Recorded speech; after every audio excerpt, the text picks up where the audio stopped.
Alright, magandang gabi na ho sa lahat natin ng mga viewers Luzon, Visayas at Mindanao all over the world. Welcome naman sa ating panibagong video, panibagong reaction, mga ka-aksyon, mga kakampeng. So, eto na ho mga ka-aksyon. Ops, wag ho muna kayong malungkot mga DDS. Ako po ay nagtatanong lamang at hindi naman masama ang magtanong. Pero kung mangyari man ho ito, ako po ay isa sa matutuwa. Di ba? Isa po ako sa matutuwa. Kasi nga, may umuugong o ayon sa mga political analyst, no? Posible daw na magkakaroon ng alyansa o tinatawag na Uniping. Kaya ang tanong ho natin, eto na ba ang simula ng alyansa na sinasabing Uniping? Ops, mga DDS, wag ho kayong malungkot. Wag ho kayong malungkot. Oo. Wala pa naman eh. Tayo ho ay nagtatanong lamang. 'Di ba? Kaya wag muna kayong malungkot. 'Di ba? Oh, eto kasi mga ka-aksyon. Ito si Mr. President Bongbong Marcos ay nakatakda nga na bumisita sa Naga City para sa pilot testing o plan kontra baha. Ngayon, eto ho si Mayor Leni Robredo na dating Vice President ng Pilipinas, eto ho, tila masaya ho siya. Kasi ayon ho sa kanya, di ba? Malaking tulong ho ito kapag presidente ang pupunta. O, eto ho mga ka-aksyon. Panoorin po muna natin itong maiksing pahayag ni Mayor Leni Robredo. Sa Sorsogon. Nung may event sa Sorsogon, ito yung first time as mayor. Pero tingin ko kasi ang laking tulong nito sa Naga pag presidente yung pupunta. Kasi, syempre, yung agencies, lahat susunod sa directive niya. Mahirap yung mayor kasi lagi tayo nagmamakaawa sa agencies for help.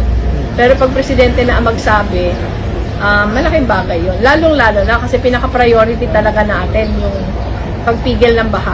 O, diba? Baka sa mukha ni Mayor Leni Robredo ang tuwa. Di ba? Kasi totoo naman ho. Malaking tulong ho talaga kung ang presidente ang pupunta sa Naga City. Kasi ho, susunod ho talaga ang mga sa direktiba ni Mr. President Bongbong Marcos. Kasi ho, presidente ho siya. Anyway, mayroon ho last year ho pumunta sa mga Ilonggos. Hindi ko sure kung saan exactly na lugar sa Ilonggos itong pag-ano nga ho ng Oplan kontra baha. Maganda po ang programang ito. 'Di ba? Maganda ho ang programang ito.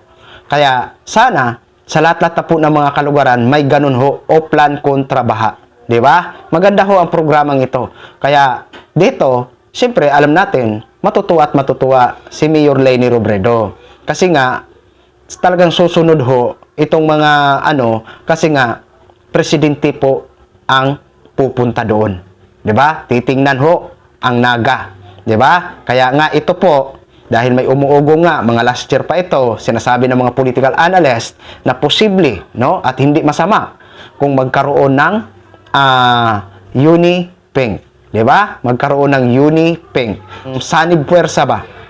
Ng sanib puwersa para talaga matibay or talagang wala talagang posible na hindi manalo ang ating manok kapag magkaroon ng Uniping, di ba? Ngayon, kung halimbawa man mapag-usapan yan, halimbawa lang po ito ha, hindi ko po sinusigurado, isa po ako sa matutuwa. Isa po ako sa matutuwa kung magkaroon ng alyansa ng Uniping between Mayor Leni Robredo at kay Mr. President Bongbong Marcos. Pero wag po muna kayong malungkot mga DDS. Kami po ay nagtatanong lamang. Pero kung mangyari man yan, isa po ako sa matutuwa. Isa po ako sa matutuwa. Kaya wag na wag kayong papasiguro na ang inyong manok na iniidolo ay mananalo. 'Di ba? Dinadaan pa po yan sa butuhan mga DDS. Kaya wag muna kayong magpapasiguro, baka umiyak ho kayo. 'Di ba? Yan lang ho, mga ka-aksyon, mga kakamping, no? Share ko lang ho sa inyo yan. Maraming salamat po sa ating mga viewers, Luzon, Visayas at Mindanao, all over the world. Ako po ang inyong lingkod, si The Action Man. Good evening, everyone.